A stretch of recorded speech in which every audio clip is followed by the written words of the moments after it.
everyone. I'm Tracy Cook with Redmond Magazine, and I'd like to welcome you all to today's webcast. It's titled Windows Group Policy, Powerful Configuration Tool or Hacker's Best Friend. This webcast is sponsored by Semperis, and I'd like to let you know a little bit about our sponsor. So Semperis is the pioneer of identity-driven cyber resilience for cross-cloud and hybrid environments. The company provides cyber preparedness, incident response, and disaster recovery solutions for enterprise directory services, or the keys to the kingdom. Its patented technology for Microsoft Active Directory protects over 40 million identities from cyber attacks, data breaches, and operational errors. So with that, I'd like to move on and share some housekeeping details. We'll be hosting a Q&A session after the presentation, and we encourage everyone to participate. Semperis has also provided some resources that can be found in your resource tab on your console, so please take a moment and check them out. This webcast is being recorded and will be available for replay, and you'll receive an email when the replay is available, and that should be in 24 to 48 hours. And now I'd like to introduce our speaker today, Darren Mar-Elia, VP at Semperis. He's also known as the GPO guy. So it's an honor to have Darren with us today. Welcome, Darren, and please take it away. Thanks, Tracy, and thank you everyone for spending some time with us today. Last time I looked, we had about 130 people on, so clearly this topic is interesting to a few of you. I chose a relatively provocative title for this, and I think there's reason for that, but I'm going to go through kind of what those reasons are and talk about how you can defend against some of these things that we're seeing in the wild these days. As Tracy mentioned, I'm VP of Products at Semperis, and I did found a website called GPOGUY.com and a company called SDM Software. And you can find me on Twitter at Group Policy Guy. And of course, if you need to reach out, Twitter is the best way to do it. If you have questions after this, go ahead and reach out to me on Twitter, and I'll do my best to answer them. All this discussion is coming in the context of kind of the larger AD security landscape. And this is something that we at Semperis spent a lot of time on. But the point here is that AD is increasingly, I'd say in the last 5 years, has increasingly become a target for attackers. There's a number of reasons for that. AD, despite being 20 years old, has actually grown in its importance in a lot of enterprises, whether it's federation to cloud applications or extension to Linux authentication authorization, whatever the case. Active Directory is typically the core of identity in most environments. So it's become interesting to attackers. And in the meantime, tool sets for manipulating, exploiting AD have also matured and grown. I think my discovery of this whole space started about 4 years ago. I was at Black Hat and in Las Vegas and attended a B-Sides conference there, where the Bloodhound tool was introduced. If you're not familiar with Bloodhound, it's a pretty amazing piece of development. And the Spectre Ops guys that introduced it kind of opened my eyes to the possibility of exploiting Active Directory in general and group policy in particular. And I've been kind of researching it and looking into it ever since then. And so I think that the reality that we see today is that most AD deployments are not sufficiently hardened. Most of them have been around for a while. They lived in a world for a long time where the concept of an attacker from the outside getting into your Active Directory was a foreign concept. And by default, most AD environments are fairly wide open. Now, I don't mean that they're completely unprotected, but what I mean is that AD was sort of architected, and especially group policy as well, with sort of the concept of sharing being foremost. And so that has value, but it also has challenges. And so we'll talk about some of those, especially with respect to group policy. Now, with respect to group policy, I'm seeing in the last few years that it's increasingly becoming part of the so-called kill chain for many attacks. So whether it's using AD to suss out what your security posture is, using group policy to suss out what security posture looks like, or using group policy to essentially distribute malware, these sophisticated attacks are becoming more common, not less. So why is group policy in particular a target? Well, I think there's a couple reasons. One is that it's ubiquitous, right? All of you on this call, I suspect, have some level of group policy that you're using. And you're using it for really important things like securing and hardening your Windows systems, including domain controllers. And then finally, it's frankly just really well built. Microsoft did an amazing job with both AD and group policy in terms of building a highly scalable distributed delivery system that runs as the most privileged user on Windows. So that's a pretty enticing target if an attacker can get a hold of it. And I think, we've seen, and I've seen that some of the benefits of group policy have been used against it in some of these attacks. So what I want to do now is give you the ability to sort of take a poll to kind of judge where everyone is at. So the question here is how many of you have taken steps to harden your group policy environment specifically against attack? So, have you done some? Have you done none? You didn't even know that these things were at risk. I'm interested in hearing about that. So we'll give a few seconds here to give you some time to answer this poll, and then we'll move on. And I've got a lot of content, so I do want to kind of keep moving through it so that we can get through it all. But I hope to leave some time at the end for questions. All right, let's go ahead and see the results. So this is sort of what I expected. The majority of people have focused on AD hardening, which is good because it's become more prevalent in the news. We at Semperis provide an AD disaster recovery solution, and the popularity of that has been largely a function of very high-profile attacks and takedowns of Active Directory environments. And so it's good that people are thinking about this and hardening AD. It's good to see that there's a fairly good chunk of folks that are also hardening group policy and thinking about that. And also not surprising that a substantial portion, 21%, 22% almost, didn't really even know that these were issues. So this is kind of mirroring what I see in the wild. And I wouldn't feel bad about it if you didn't know that this was an issue. And thankfully for you, you probably haven't had to deal with it yet as a problem. So, this is certainly prevalent and something that we're thinking about. And I think something that probably everyone should be thinking about. So what are some of the common group policy attack paths?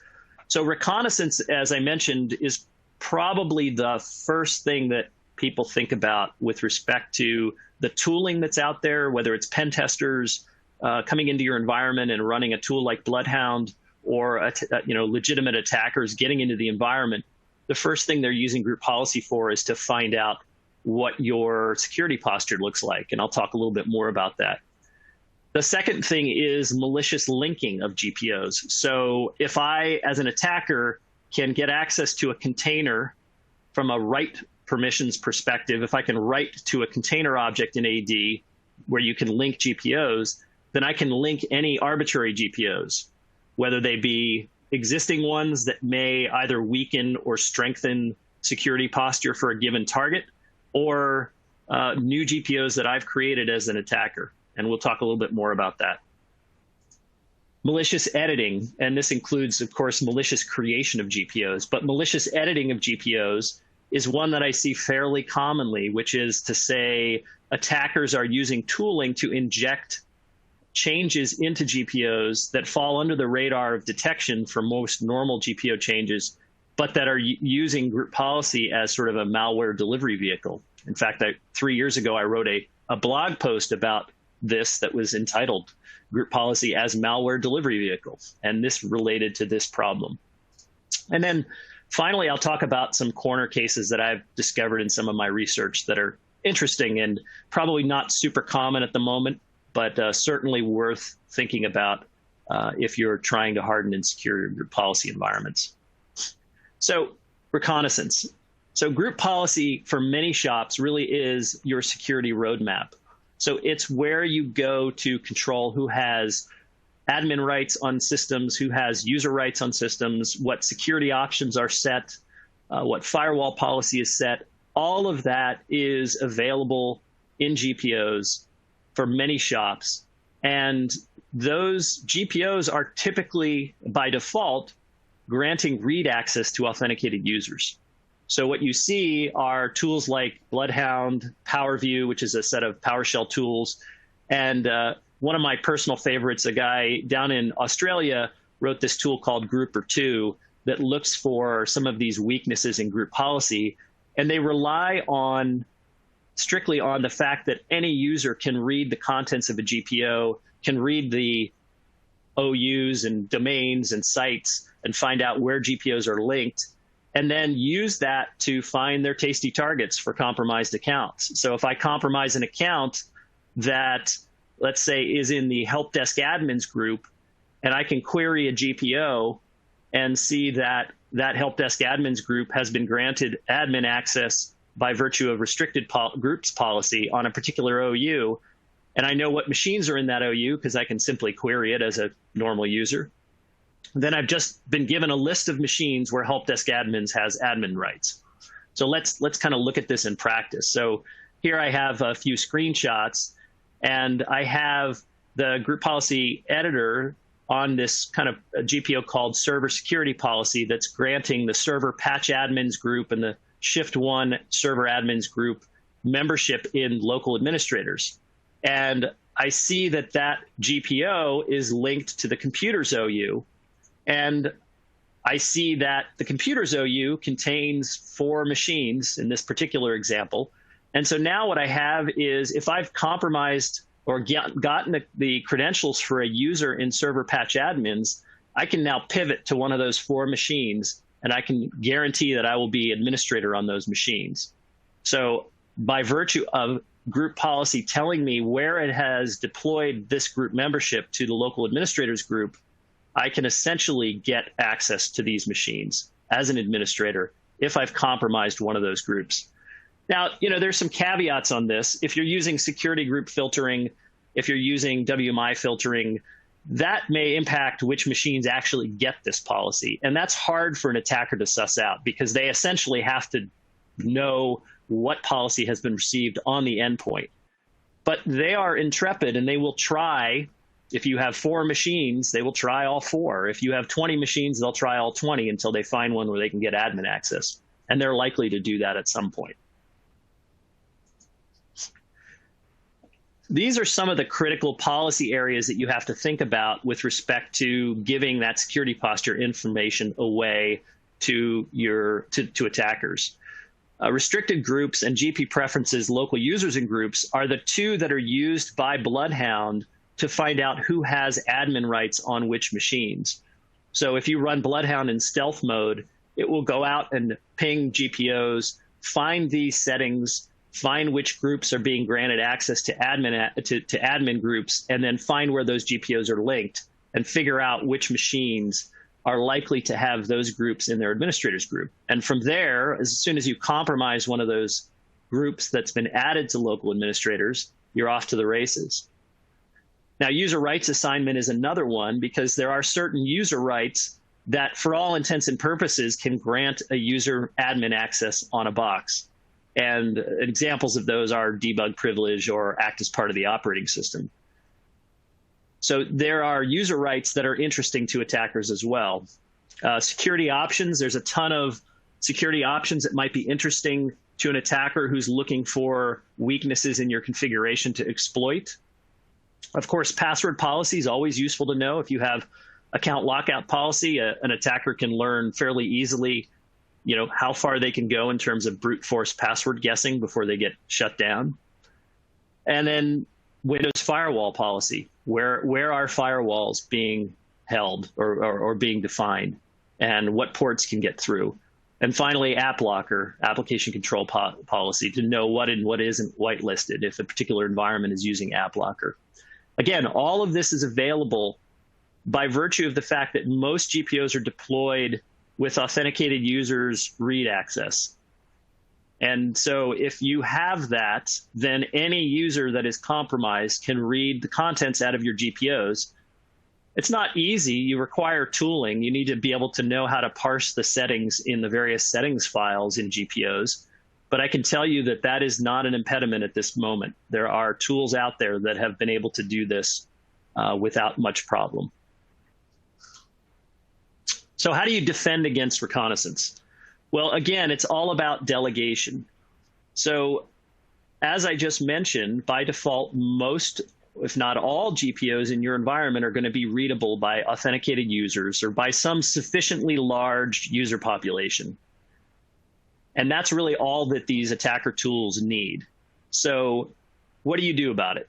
Well, what I've been recommending to folks is, and the screenshot's not terribly clear, but I've got highlighted my server security policy, and you can see that authenticated users has been granted security filtering on this. Now, this server security policy contains one or more of those security policy areas that I just mentioned.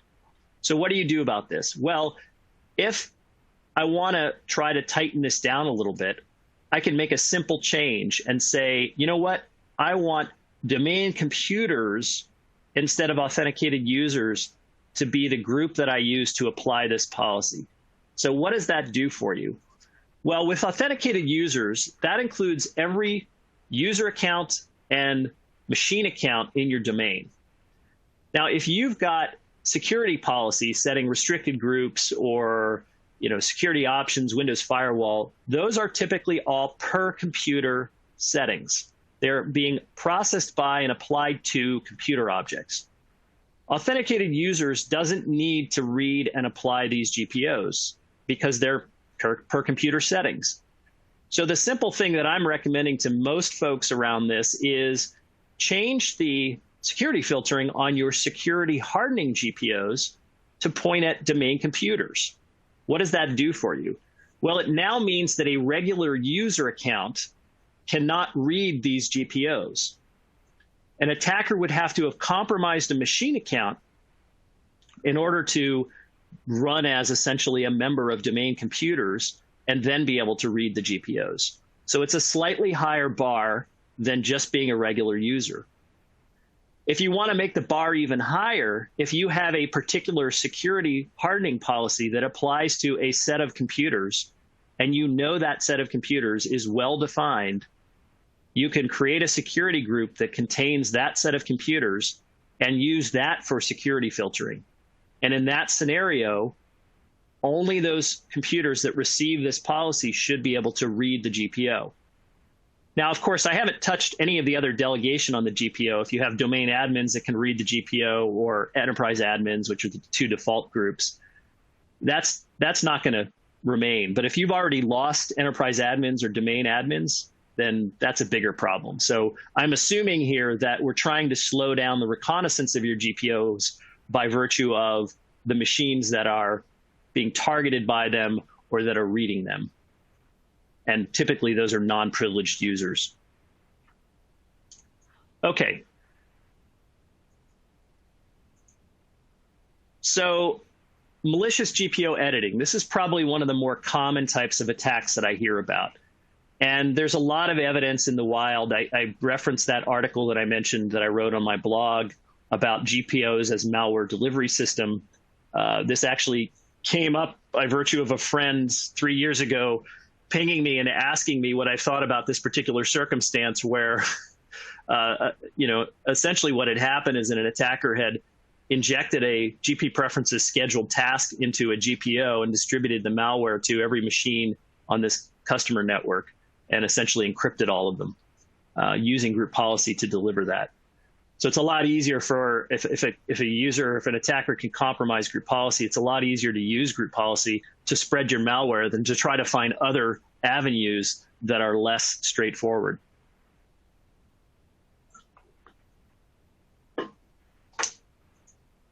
So it generally relies on weak write permissions on the GPO to inject malicious instructions into the GPO.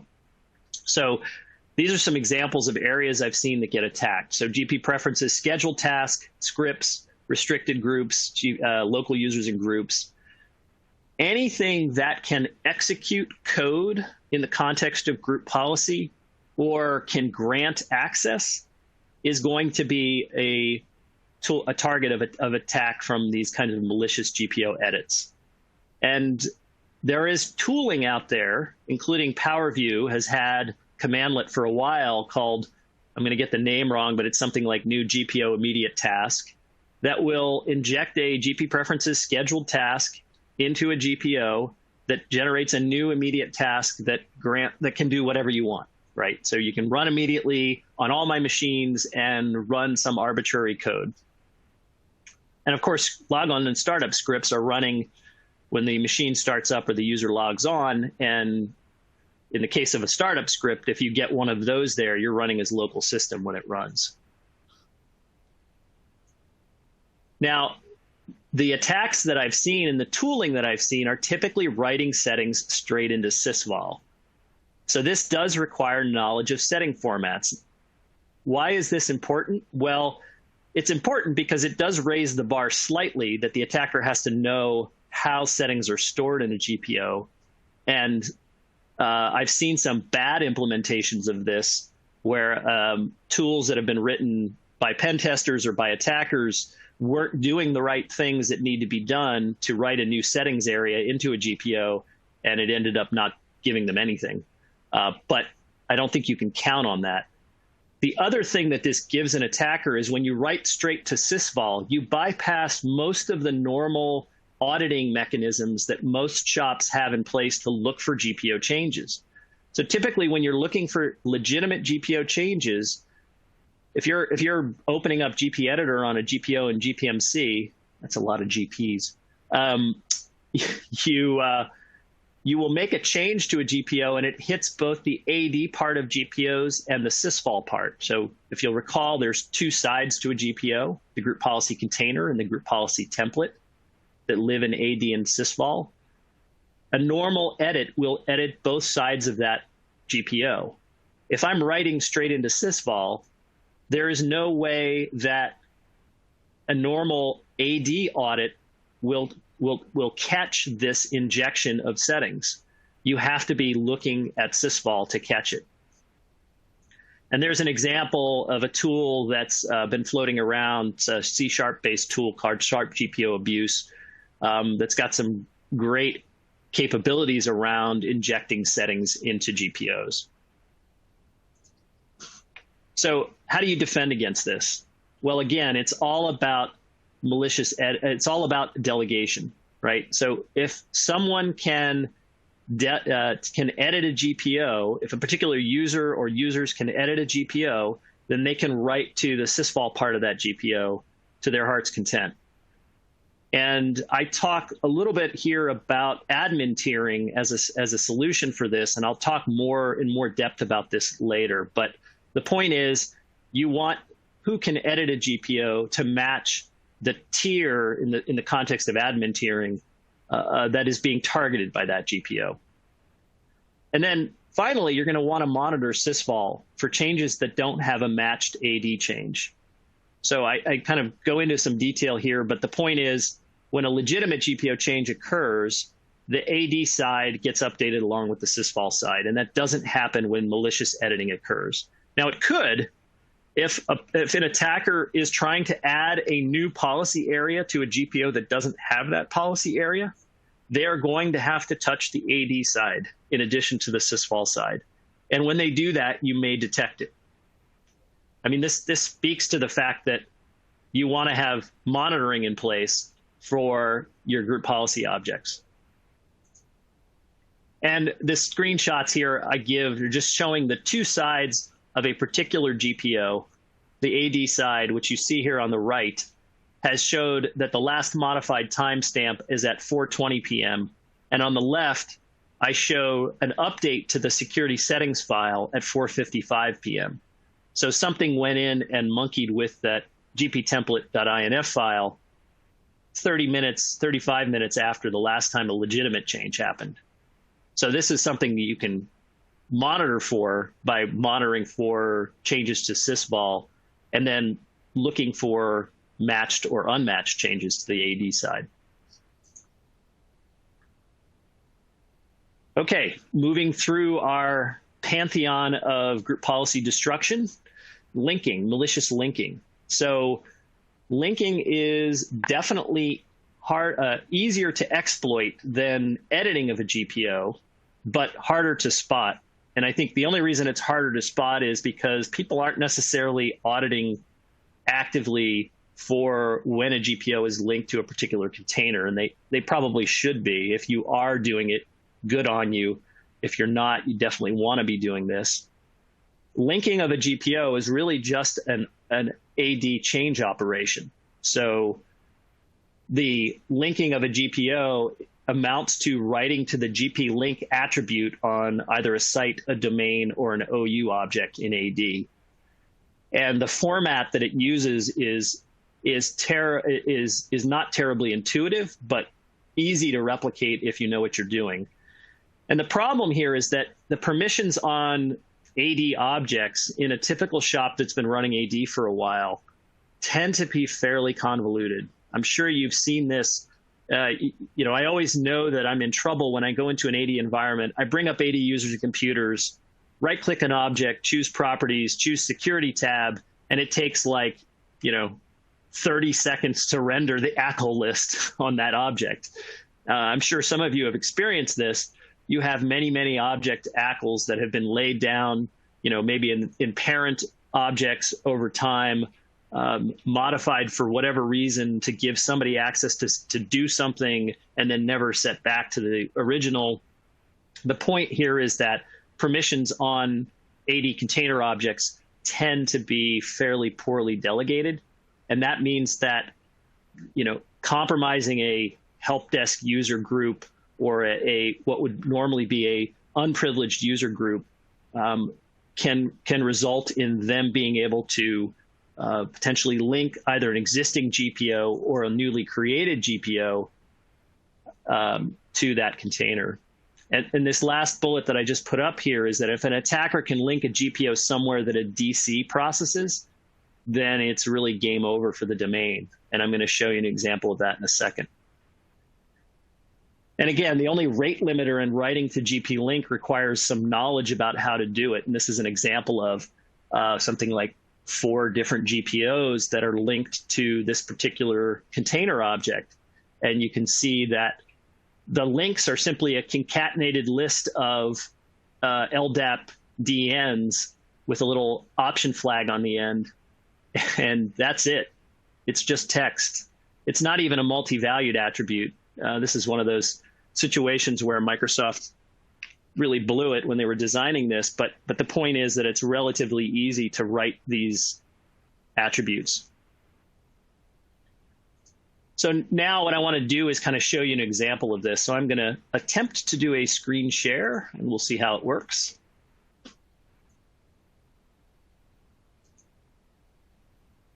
And I will wait until this comes up. Take a sip of water.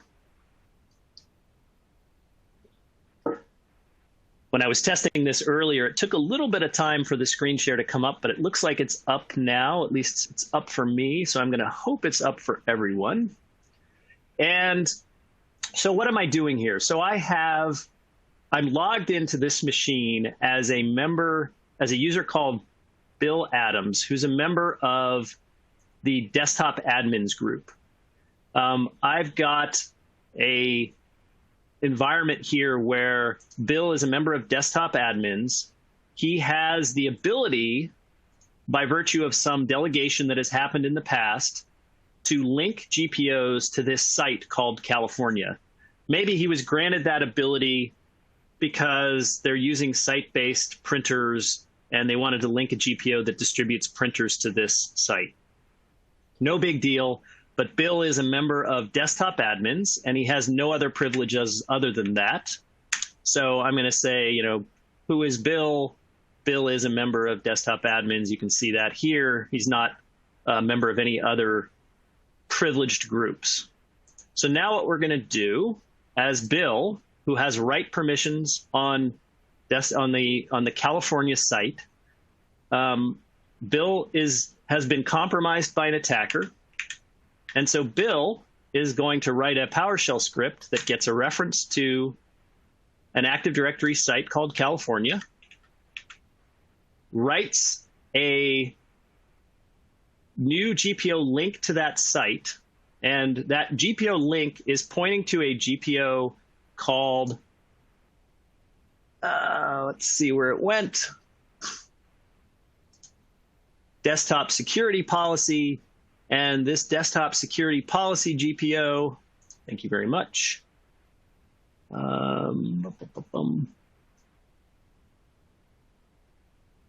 Sorry, let me find my GPO.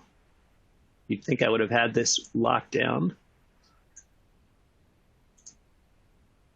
Yes, thank you.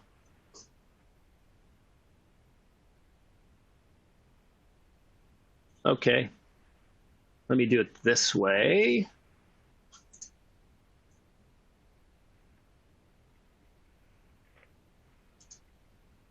There he is, desktop admins policy. So this GPO is being used to grant the desktop admins administrative access to local machines, so workstations in my environment. You know, it's just a GPO that's deployed out there to do a very basic task, which is to grant desktop admins member of administrators. Okay, so as an attacker, I was able to view that because this GPO is simply accessible, read, access, accessible to anyone. So I was able to note that there's this GPO out here that grants desktop admins. And I know that because I've compromised Bill, I am now equivalent to desktop admins. So I'm going to go ahead and add a link to that GPO to this California site. And I'm going to go ahead and commit that. And now what have I done? Well, I have linked this GPO that's granting desktop admins administrative access to a site. And this site happens to contain a domain controller, right? Because that's what sites do. They have domain controllers in them. Not all sites have domain controllers in them. But again, that's easy for me to figure out as an attacker. So I have now linked this desktop admins group. You can see it here, to desktop admins policy to the California site. And now what I'm going to do quickly is simulate the GPO being updated in the background by the domain controller. This happens every 5 minutes by default on domain controllers, but I'm going to rush the issue here. So I'm using psexec from our good friend Mark Krasinovich to go ahead and connect to the DC where I made this change and essentially do a GP update.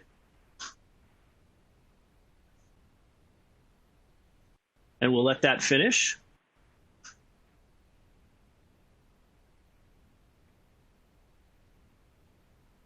Okay, now that has finished, and I'll wait for the screen to catch up just slightly here.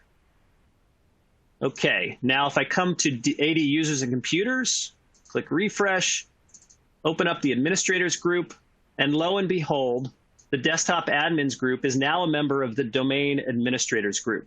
So what have I done here? As Bill Adams, a member of a non-privileged desktop admins group that just happens to have linking rights on an AD site, I have managed to own this complete Active Directory environment. So I am now equivalent to domain admins, enterprise admins, and I can do what I want within the environment. So hopefully that gives you an idea of how linking can be used not to your benefit, to say the least. So how do you defend against malicious linking? So obviously you need to control who can link GPOs, because linking is the ultimate weaponization of a GPO. If you can link a GPO, then you can make it effective in the environment. So it has to be a very controlled process.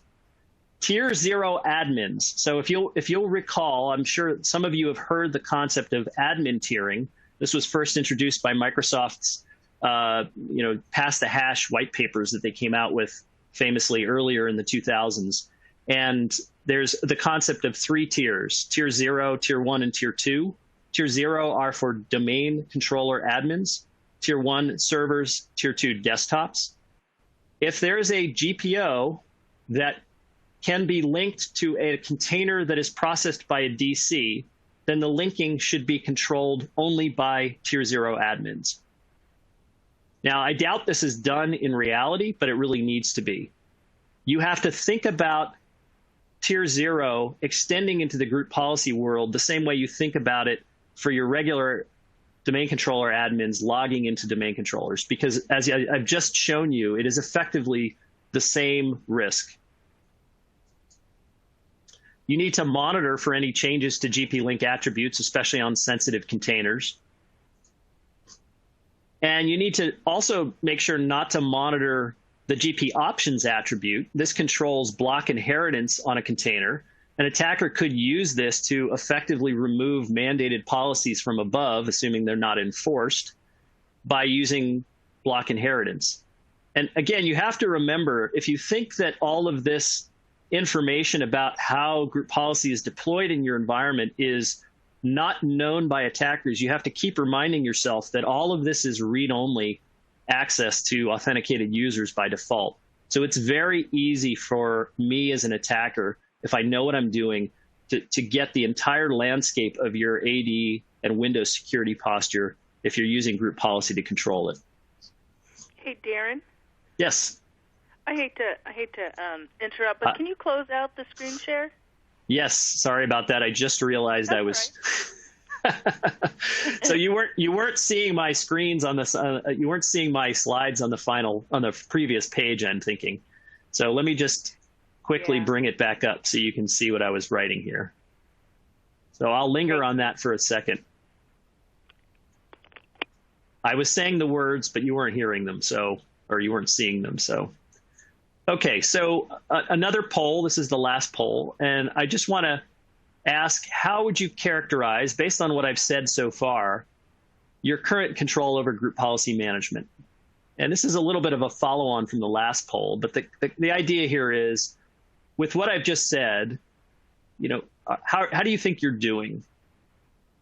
Total chaos, control, some control, or group policy is not really relevant to me. And I'm assuming that one will have the least response, given that I suspect most of you are here because you're using group policy.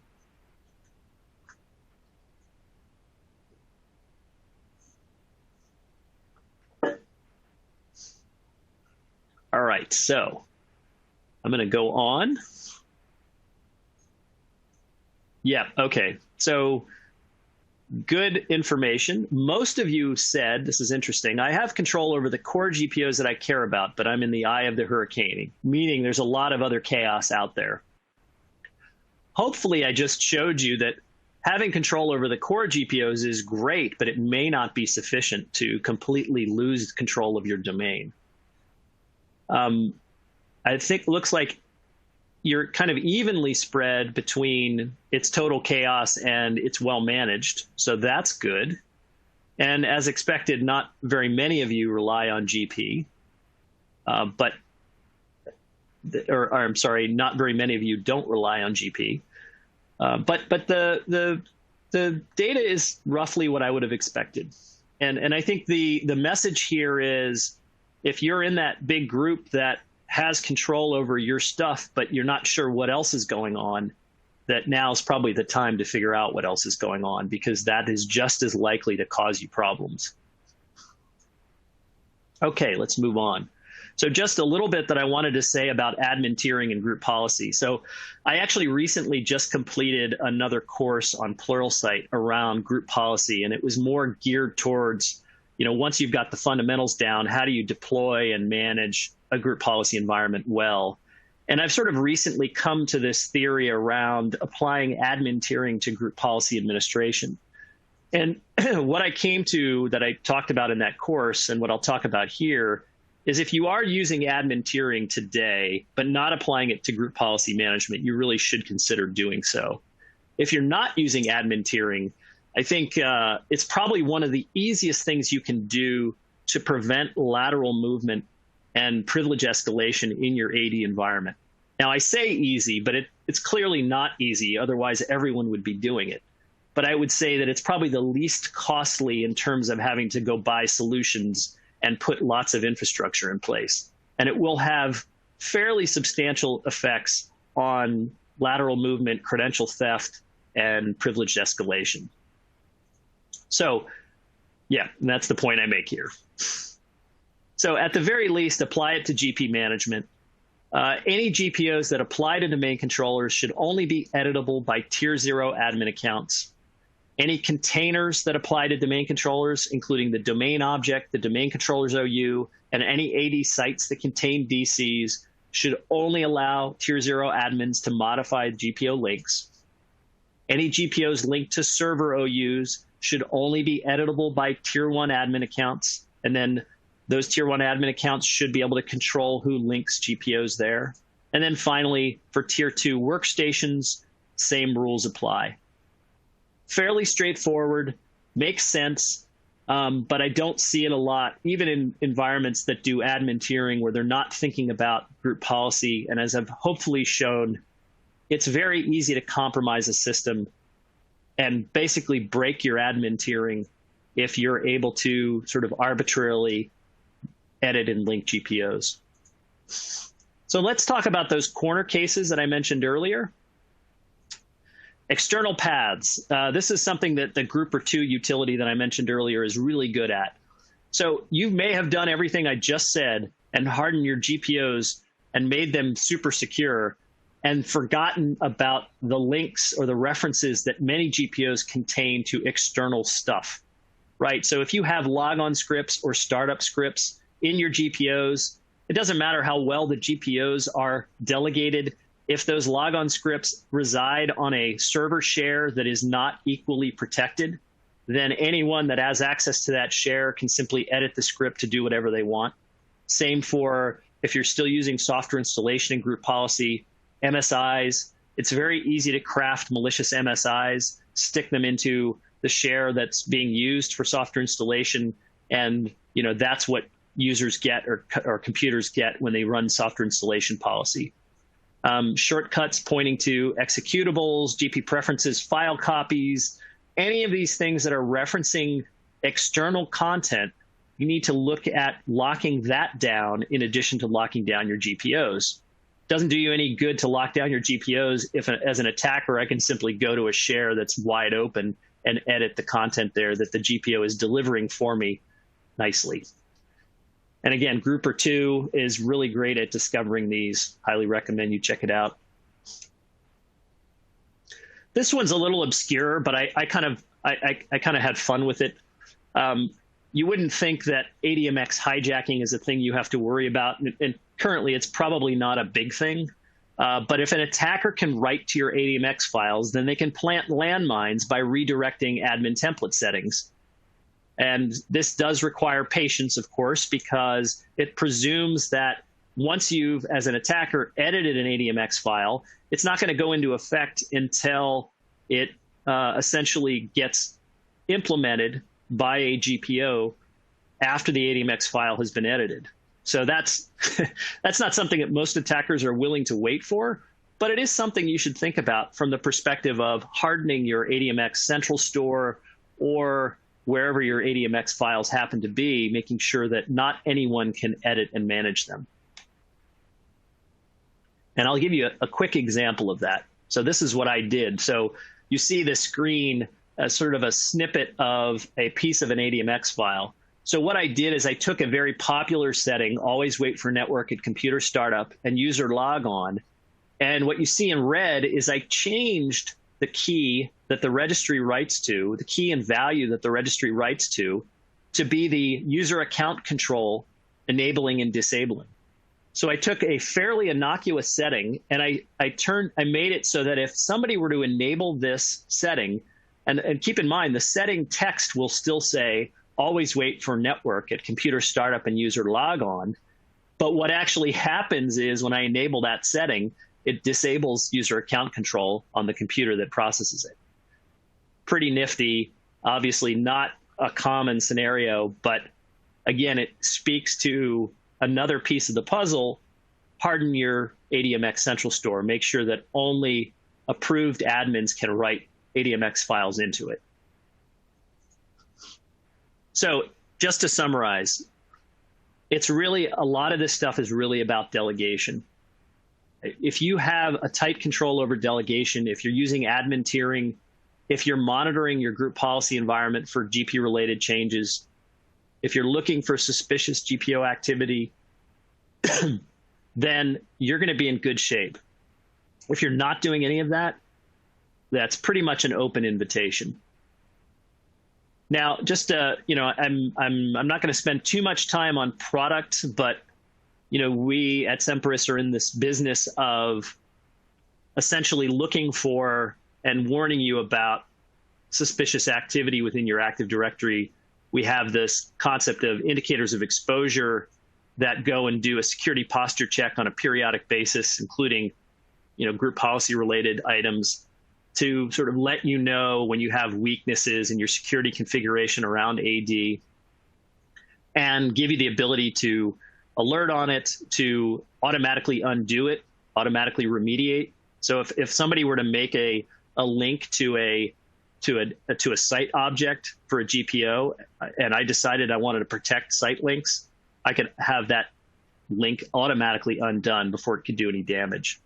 So, this is part of what we do. And a lot of my time these days is spent on looking for new attack paths in Active Directory and group policy and figuring out how we can protect against them. And then, finally, if all else fails, and in the worst case scenario, if you have to recover your Active Directory, then we have a solution to essentially recover Active Directory back to a state that's known good without reintroducing malware or without having to rely on sort of hardware affinities. And you can get more information about that by contacting us. Or again, if you have questions for me or about what I just talked about with respect to group policy or our products or really anything, I'm always willing to talk about the following topics: bike racing, wine, and group policy. So any of those three topics, I'm happy to talk about. And with that, I will hand it back over to Tracy, who will do some Q&A. Great. Thank you so much. Here's the first question. As someone that has worked in group policy for so long, do you think Intune has the potential for replacing it? And what is the future of group policy? That's a great question. And I see the person that asked that question is someone that I know. So hey there, Matt, and thanks for asking that. And, I think the point here is that Microsoft is definitely pushing everyone to the cloud. I mean, from a purely financial perspective, it makes sense, right? They can collect their monthly fee from everyone for whatever software you're buying, and that's a great business model for them. Ultimately, I think it has to be a function of what your requirements are and what you need. And I think that what I see today, for example, with Intune, I think it's a capable system. It doesn't have the breadth and depth that group policy has in terms of settings coverage, sort of configuration area coverage. But they view that as a positive, right? The so-called modern management. I make a joke that modern management is really a rough translation to mean we haven't gotten to that yet, because they basically have this story that less is more, right? Less surface area for configuration means less complexity, less problems. And I think that's true to a certain extent. Group policy has often been mired in complexity. And of course, Intune is delivered over the cloud. This is an area that I had hoped Microsoft would go to with group policy. It didn't happen. Instead, they came up with Intune. I think it has the potential to replace, group policy over time. There's a lot of investment in group policy out there today. I don't think Intune is an answer for server configuration, and that's still a fairly strong area where group policy plays. So that's I think the answer is a qualified maybe, and I can see certain circumstances where you might use both. Yeah. Okay, I think we have a question here from Hawaii. It says, "Aloha, Darren. What's your stance on AGPM or any other or any tool other than GPMC to manage GPOs? Yeah, thanks. And again, another friendly face here. So, yeah, so AGPM is the product that Microsoft got when they acquired Desktop Standard back in 2006, and they made it part of MDOP for a while. It's basically group policy change control. I think the answer to this is, it depends on your needs. So the idea behind these change control products is that, a user can be granted access to a particular GPO to edit it. They check out the GPO, they make changes, they check it back in, there's an approval process, and then it gets rolled out to production. Every time I've talked to people about these kinds of products, there's folks that like it and folks that don't like it. And usually the folks that don't like it are the ones that have to actually do GPO changes, and it introduces a lot of complexity into their environment because they're not very flexible to accommodate different use cases. I think there's value in it, but I also think if you have good change control processes, if you have good delegation, you don't necessarily need to buy a product to manage this, and you get to use and get the full native experience. So I wouldn't say that. And of course, we know that with AGPM in particular, it's sort of been, I guess you could say, deprecated by Microsoft. They're not really investing in it anymore.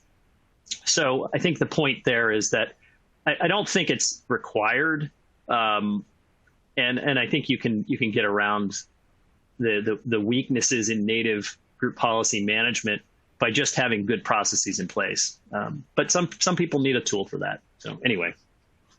Stop on that one. All right. Is it a risk if tier 0 admins can make or edit GPOs for tier 2 resources like workstations? And if yes, could you please explain?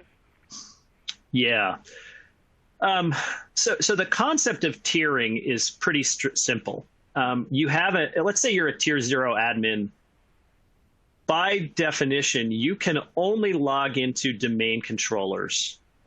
And the purpose of that is that you're not leaving credential material on other tiers that could then be compromised by an attacker and used to gain access to domain controllers.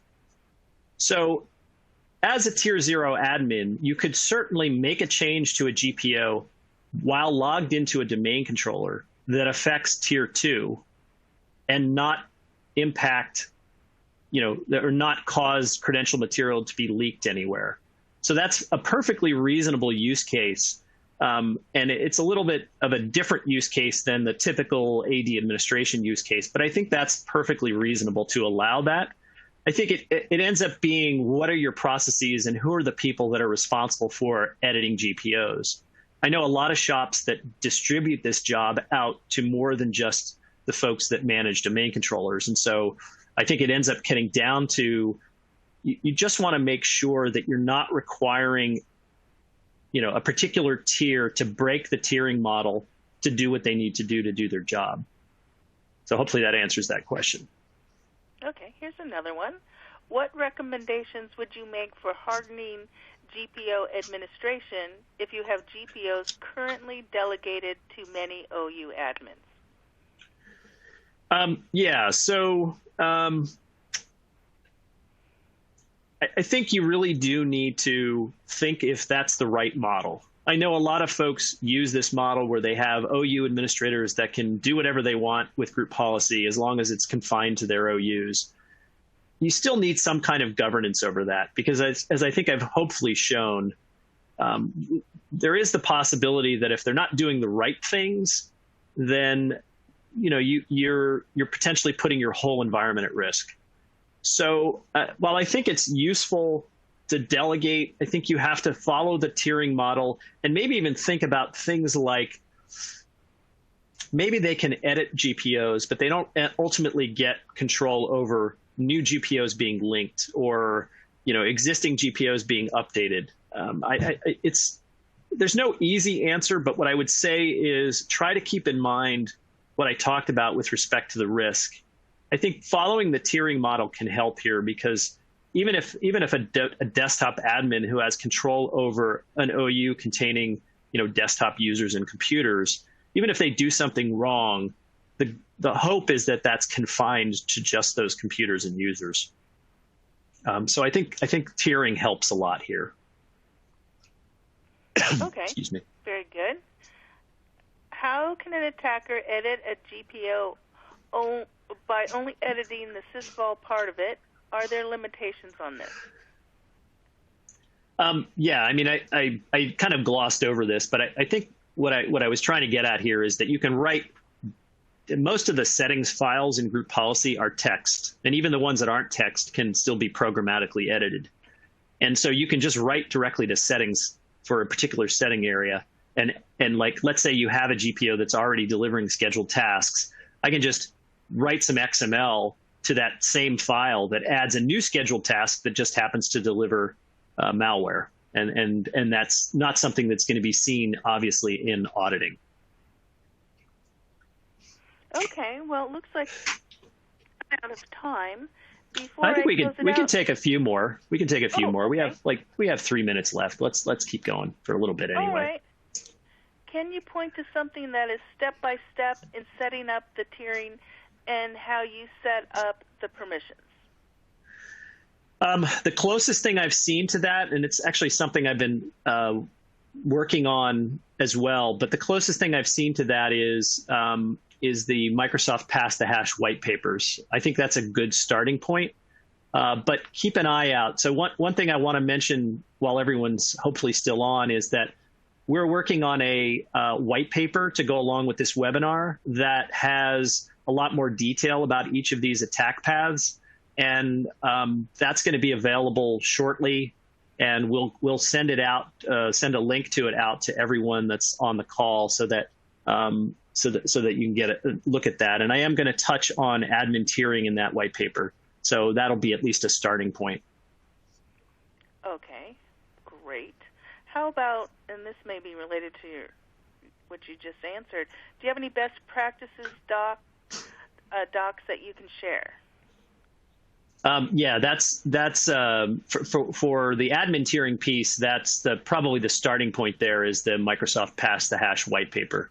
But again, I'm working on something as we speak that's mostly done that will provide some of this as well. Okay, and here's another one. Can you explain again how I can reduce GPO reconnaissance? Do I only need to be worried about GPOs that have security settings, or are there other settings interesting to attackers? Yeah, I mean, I think most of the settings that attackers are interested in are the security setting areas that I mentioned. So restricted groups, local users and groups, user rights assignment, et cetera, per computer stuff. The per user stuff is almost impossible to harden because, well, users have to be able to read it in order to process it. So, and most of the per user stuff is more call shell obfuscation than real hardcore security. Most of the hardcore security hardening is being done on a per computer basis, and so those are the GPOs that you really need to worry about. If you have GPOs that are delivering shortcuts per computer, you don't have to worry about those in most cases. Okay. Here's another one. When you mention tiering, are you speaking about Red Forest? Yeah. So Red Forest is a Microsoft concept. It's also called ESAE, and there is tiering implemented in the Red Forest, but you don't need a Red Forest to implement admin tiering. So you can do this in your production forest without having a Red Forest. But yes, it's also part of the Red Forest kind of playbook. And I think we're probably close to being ready to shut down. Yes, thank you so much for such lots of great questions. Yeah. Yeah, and thank you for taking the time to answer so many. And also, Darren, thank you so much for sharing your expertise with us. It was a really good presentation, and I got a lot out of it. I'm sure the audience did too. Thanks. So with that, I'd also like to thank the audience for attending today's webcast, sponsored by Semperis and presented by Redmond Magazine. Thanks again, everyone, and enjoy the rest of your day. This concludes our webcast.